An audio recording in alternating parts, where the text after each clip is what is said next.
సప్తవర్ణాల సమ్మేళనం హోళీ. మిఠాయిల్లో రారాజు మన ఆలివ్. అకేషన్ ఏదైనా ఆలివ్ మిఠాయిలతోనే. నేను ఆయన ఏమీ అడగలేదు, ఒకటే అడిగా, సార్ మీతో నాకు సినిమాలు తీయాలని సార్ అని అన్నా. నా కోరిక అదే సార్.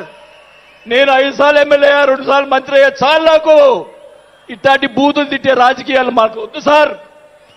మీతోటి ప్రయాణం చేస్తా. జనసేనని నా సాయశక్తులా నేను చేయగలని మా జిల్లాలో 6 నెలల తర్వాత కార్పొరేట్లను చేర్పించాం. మీరు ఛాన్స్ ఇవ్వండి. మా జిల్లాలో జిల్లా పరిషత్తు అన్నీ కూడా జనసేన చేస్తానని కూడా బాగా తెలియజేసుకుంటా ఉన్నా. మాకు ఇవ్వండి ఛాన్స్. నన్ను ఆపద్దు. నాకు జరిగిన అన్యాయం మళ్ళా ఒకరోజు మీటింగ్లో చెప్తా. ఒకరోజు చెప్తే సరిపోదు, ఎందుకంటే టైం లేదు కాబట్టి. నాకు అన్యాయం జరిగిందని చెప్తా. జగన్మోహన్ రెడ్డి గారు చేసినటువంటి అన్యాయాలని చెప్తా. నాకు జరిగినటువంటి అన్యాయాలు నేను ఒకటే చెప్తా ఉన్నాను సార్. మీకు కూడా దయచేసి జనసేన కార్యకర్తని చూస్తున్నాను. అన్ని నియోజకవర్గాల్లో ఎమ్మెల్యేలని చాలా మంది గెలిపించారు. కార్యకర్తల్ని జనసేన వాళ్ళని పట్టించుకోవటం లేదు. దయచేసి చంద్రబాబు నాయుడు గారు, పవన్ కళ్యాణ్ గారు ఇద్దరు కూర్చొని ఒక ప్రెస్ మీట్ పెట్టి ఎమ్మెల్యేలందరికీ ఫిరాయించండి. జనసేన కార్యకర్తలు కూడా మీరు వాళ్ళకి రావాల్సినటువంటి రేషియో ప్రకారంగా వాళ్ళు కష్టపడి పనిచేశారు. ఇప్పుడు తెలియదు ఆ బాధ. రేపు ఎలక్షన్ తెలుస్తుంది. వాళ్ళు ఖర్చునని వాళ్ళు అడుగుతారు. రేపు దానికి సమాధానం చెప్పాల్సిన బాధ్యత ఆ ఎమ్మెల్యేలకు ఉంటుంది. కాబట్టి ఇద్దరు కూడా ఇప్పుడే వెంటనే అది చేస్తే మీకోసం ప్రాణాలు ఇచ్చేవాళ్ళు ఉన్నారు ఇక్కడ. అలాంటి వాళ్ళని మనం కాపాడుకోవాలి. కాబట్టి మీరు అంటే నేను ఇలా మాట్లాడుతున్నానని అనుకోకుండా నాయకులు, మన నాయకుడు బాగుండాలని కోరుకోవాలి.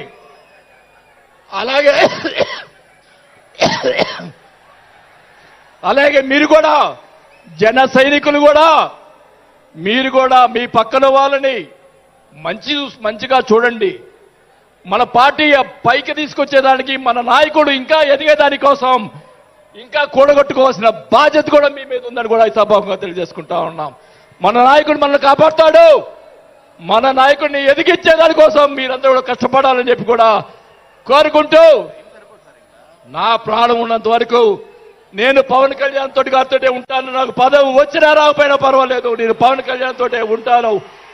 నేను రాజకీయంలో నాకు జరిగిన అన్యాయాలు 1 కాదు 2 కాదు. మా నాన్న ఇచ్చిన, నీ ఈరోజు ఛాలెంజ్ చేస్తున్నా పిఠాపురంలో అమ్మవారి సాక్షిగా మా నాన్న ఇచ్చిన ఆస్తిలోనే నేను సగం భాగం పైన నేను అమ్ముకున్నాను ఈ రోజు అని కూడా ఈ సభాముఖంగా తెలియజేసుకుంటా ఉన్నాం. అయినా కానీ నేను లెక్క చేయను. నాకున్నటువంటి ఇది కూడా, నాకున్నటువంటి మా వియ్యంకుడికి నాకున్నటువంటి ఆస్తులు కూడా జగన్మోహన్ రెడ్డి గారు కాజేశాడని కూడా ఈ సభాముఖంగా తెలియజేసుకుంటా ఉన్నా. కాబట్టి అది త్వరగా మీరు చెప్తాను. అవన్నీ కూడా తెలియజేసుకుంటూ, ఈరోజు మీరు నన్ను దయచేసి ఇప్పుడు ఈ మాట్లాడిన దానికి ఇంకా రేపు ఒకటే కౌంటర్లు వస్తాయి నాకు తెలుసు. ఛాలెంజ్ చేస్తున్నా. నేను ఇది కూడా ఛాలెంజ్ చేస్తున్నా. చంద్రబాబు నాయుడు గారు కూడా అడుగుతా ఉన్నా. మొత్తం మొన్న జరిగినట్టు ఉన్నటువంటి ఎమ్మెల్యేలు అందరి మీద ఎంక్వైరీ, నా మీద కూడా సహా ఎంక్వైరీ చేయండి. ఎవరు అన్యాయం చేశారో, ఎవరు తప్పులు చేశారో, ఎవరు కోట్లు సంపాదించారో మొత్తం బయట పెట్టాలని కూడా ఈ సభాగా తెలియజేసుకుంటా ఉన్నా. ఈ ఉక్రోషం, ఈ బాధ నాకు తెలుసు, మా కుటుంబానికి తెలుసు. మా కుటుంబం ఎంత ఇబ్బంది పడిందో నాకు తెలుసు. కాబట్టి పవన్ కళ్యాణ్ గారు ఆయన ప్రతిపక్షంలో ఉన్నప్పుడు కూడా బాల్యం లాంటి మంచి వాళ్ళు అని అన్నప్పుడే నాకు ఆ రోజు నేను రాసింది పవన్ కళ్యాణ్ గారిని. కానీ ఈరోజు అది నాకు ఆ రోజు రాత బాగాలేదు కాబట్టి ఈరోజు ఇలా ఉన్నాను. నాకు పోయినా పర్వాలేదు, కానీ నేను ఆయన సేవ చేసుకున్నాను. కానీ నా కోరిక, నాకు రాజకీయ పదవి వచ్చినా కాబట్టి నాకు ఒక కోరిక ఏంటంటే, పవన్ కళ్యాణ్ గారు నాకు మాట ఇచ్చాడు సినిమా తీస్తానని. ఆ సినిమా తీస్తే చాలని చెప్పి కూడా శ్రీబాబు గారు తెలియజేసుకుంటూ సెలవు తీసుకుంటున్నా. జై జనసేన.